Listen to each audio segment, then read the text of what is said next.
अब question number 2 में बोला है 5 persons A B C D E are sitting in a row। चलो ठीक है, रो बना लेते हैं।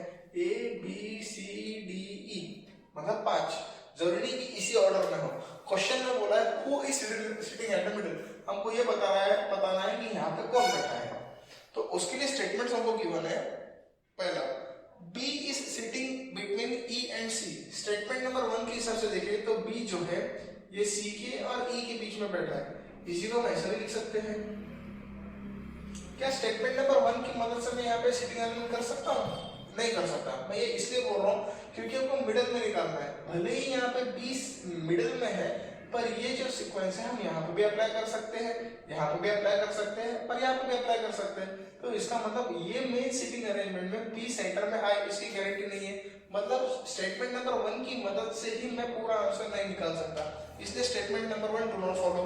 अब स्टेटमेंट नंबर 2 बोल देखते हैं क्या है। तो B is sitting right of E।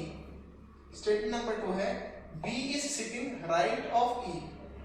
जैसा हमने सिटिंग अरेंजमेंट देखा था कुछ वैसा ही है यहाँ पे।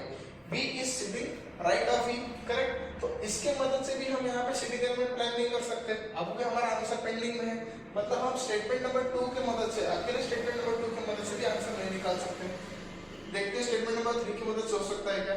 3 बोलता है D is in between A and E। अब फिर से जैसा ऊपर था, D between A and E। एक प्रोबेबिलिटी ये हो सकती है, तो फिर ये हो सकती है। तो मतलब ये तीनों सेंटेंस की मदद से अगर इंडिविजुअली हम देखें तो हम सिटिंग अरेंजमेंट बना ही नहीं पा रहे हैं। तो हमको ऐसे केस में क्या करना है? अगर ऑप्शन ठीक से देखोगे, only 1 and 2, only 2 and 3, only 1 and 3, ये क्या है? ये इसका आंसर, इसका मतलब ये है कि स्टेटमेंट नंबर 1 एंड 2 की मदद से सिटिंग अरेंजमेंट प्लान हो रहा है और आंसर निकालना पॉसिबल हो रहा है। पर यहाँ पे तीनों भी हमने इंडिविजुअली अप्लाई करके तो देख लिए, पर आंसर ही नहीं आ रहा। तो क्या करें? तो हम क्या करते हैं, अभी तीनों सेंटेंस को प्लान करके देखते हैं। अगर मैंने 1 + 2 + 3 किया तो मतलब यहाँ पे तीनों सेंटेंस की मदद से सिटिंग अरेंजमेंट प्लान किया तो क्या होगा? तो देखिए, हमको सबसे पहली बात ये पता है कि B जो है राइट, E के राइट में है। तो यहाँ पे अकेला ऐसा सेंटेंस है जहाँ पे ये पॉसिबल हो सकता है। मतलब पहला सीक्वेंस ये हो सकता है, पर अभी भी हमारा E कहाँ पे रखे ये नहीं बता सकते। बाद में यहाँ पे और एक चीज क्या है, अगर E के राइट हैंड साइड में B प्लान हो चुका है तो इन दोनों में से कौन सा आएगा? इन दोनों में से ये वाला पॉसिबल नहीं है। क्यों? क्योंकि E के राइट हैंड साइड में D आ रहा है, तो मतलब ये वाला कैंसिल, तो फाइनली ये हो सकता है।